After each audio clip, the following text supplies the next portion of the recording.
និយាយគ្នានឹងឃើញមុខគ្នាតាមវីដេអូតែធ្វើឲ្យតំណែងនៅតែជាស្និទ្ធដូចនេះបណ្ដាញសង្គមបានក្លាយជាមធ្យោបាយដ៏សំខាន់មួយក្នុងការជួយសម្រួលនិងពង្រឹងការតំណែងរវាងមនុស្សក្នុងសង្គមសូមគោរពគណៈកម្មការនិងអ្នកស្ដាប់ទាំងអស់សូមអរគុណសូមគោរពគណៈកម្មការនិងអ្នកស្ដាប់ទាំងអស់ខ្ញុំជួយជាសមាជិករបស់ប្រទេសរបស់ក្រុមប្រៃសែនមកបញ្ជាក់ដល់ការបកស្រាយប្រធានបទខាងលើសម្រាប់អ្នកដែលមានខ្ញុំបកស្រាយដូចជាមុនសិនតើអ្នកទាំងអស់គ្នាបានឃើញរូបតើអ្នកទាំងអស់គ្នាបានឃើញរូបនេះអញ្ចឹងតើអ្នកទាំងអស់គ្នាបានឃើញរូបនេះអញ្ចឹងគឺជារូបទូរស័ព្ទឬជាឧបករណ៍ដែលតំណាងមួយប្រភេទហើយក្នុងទូរស័ព្ទនេះយើងឃើញមានព័ត៌មានខ្លះៗជាច្រើនដែលមាននៅក្នុងបណ្ដាញសង្គមសប្តាហ៍ថ្ងៃហើយវាក៏ខ្លះជាហើយវាគឺជាកត្តាមួយ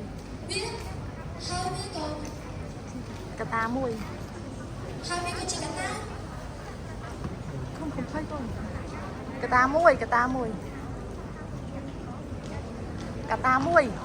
ហើយវាក៏ជាកត្តាដែលផ្សព្វផ្សាយព័ត៌មានខ្លាំងៗដែលអាចប៉ះពាល់ដល់យុវជនដែលនៅជុំវិញពិភពលោកឥឡូវនេះចូលដល់ប្រធានបទជំនួយតែឲ្យគាត់ទី3ព័ត៌មានខ្លាំងៗដែលសង្គមអាចធ្វើជាវាកន្លែងដែលព័ត៌មានអាចសិក្សាបានដល់លឿនប៉ុន្តែព័ត៌មានទាំងនេះមិនមែនជាការបាត់បង់ទេព័ត៌មានខ្លាំងៗឬព័ត៌មានមិនបានបញ្ជាក់ច្បាស់លាស់អាចធ្វើឲ្យយុវជនជឿច្រឡំនិងជឿលើអ្វីដែលមិនត្រូវទៅនៅពេលមនុស្សជឿលើព័ត៌មានខុសៗទាំងនេះវាអាចបានបន្តដល់ការកាត់ការសម្រេចចិត្តអាចបង្កការភ័យខ្លាចឬការជឿច្រឡំនៅក្នុងសង្គមឧទាហរណ៍មានការចែករំលែកព័ត៌មាននៅលើបណ្ដាញសង្គមថា